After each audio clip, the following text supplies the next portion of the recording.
Case of the Marine veteran charged with second-degree manslaughter in the death of a homeless man on a New York City subway. Daniel Penny and his attorneys finally speaking out, saying the most they have since this happened. You saw the video, no doubt, online. He was caught, that is Penny, was caught on camera placing Jordan Neely, who happens to be homeless, in a chokehold this month. Now Penny is speaking out, and he says again that he was acting in defense of himself and the people on that subway train. New York Post investigative reporter Dana Kennedy, who sat down with Penny for that interview, is with me right now. This is a compelling story. It's been highly politicized, but it's pretty straightforward, at least on its face. Daniel Penny is out now on a $100,000 bond. He is speaking now because he wants to defend himself from some of the accusations that have been levied against him as a result of this. Do you think that he is being so criticized or so watched because it was a chokehold as the cause of death in this case? Absolutely. I think, first of all, he was caught on video. Secondly, it was a chokehold. And third, he's a Marine. And as you know, Adrienne, if you are in the military, have a military background or a martial arts championship background, you're even more vulnerable if you use violence against somebody. But like anybody else, I think he wanted to humanize himself. There were limits, obviously, to what he could say to me. He couldn't give me a TikTok of everything that happened on the train. But when I asked, when he could respond to whatever question his lawyer basically let me ask him, he said he travels the New York subways all the time and actually likes them, which is amazing since I don't. I travel them all the time too. I'm not a fan. Yeah, but he said he kept repeating, "This time was different. This time was different." I mean, again, he can't give specifics because the case, as you know, is still pending. They haven't even returned an indictment against him. But he was very calm with me, Adrienne, extremely calm.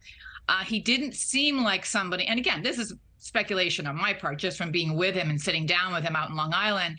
He didn't seem like someone who had felt that he'd gone way too far. My sense was that something happened that, at least in his opinion, warranted something pretty intense. But your interview, you actually mentioned that Daniel Penny is calling a broken system out that failed us. What did he mean by that? I think he was choosing his words very carefully. Adrienne, you know, this is such a huge story, not only in New York, but across the country. I think he means not just obviously like the subway system, but the issue with the mentally ill homeless and how, ever since they shut down the hospitals, they had no solution. In New York City, no matter how bad you are, you go to Bellevue Hospital, they can only keep you on a 72-hour hold. And they go back on the streets. I mean, there's no one there to monitor their medication. They use street drugs and they go nuts. It's a really bad situation.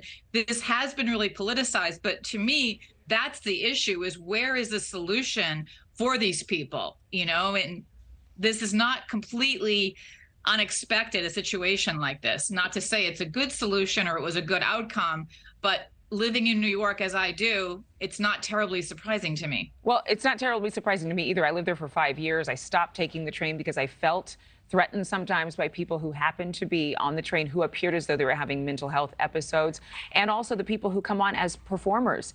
Sometimes they're very aggressive and they're insistent that you watch them perform, that you give them something for their time. But I have to ask you, he says that he doesn't have any shame as a result of his actions. He doesn't regret his actions. But there was a crowdfunding site set up for him to pay for his legal defense. Governor Ron DeSantis tweeting about it.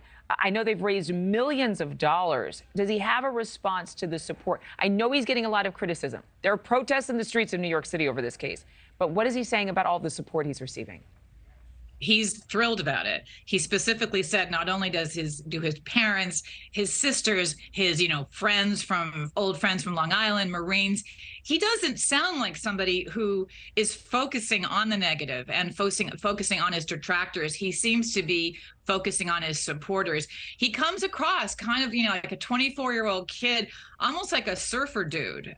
He doesn't read news media that much. When I read a quote from the Reverend Al Sharpton that the Sharpton read at the funeral for Jordan Neely on Friday. It was a pretty strong quote about how people in New York ought to be able to go home, for the night, not wind up in a cemetery if they're hungry or acting out. I read that quote to him. He said he didn't know who Al Sharpton was. Thank you for watching. Go to newsnationnow.com to find News Nation on your television provider. And don't forget to click the red subscribe button below to get more of News Nation's fact-driven, unbiased coverage.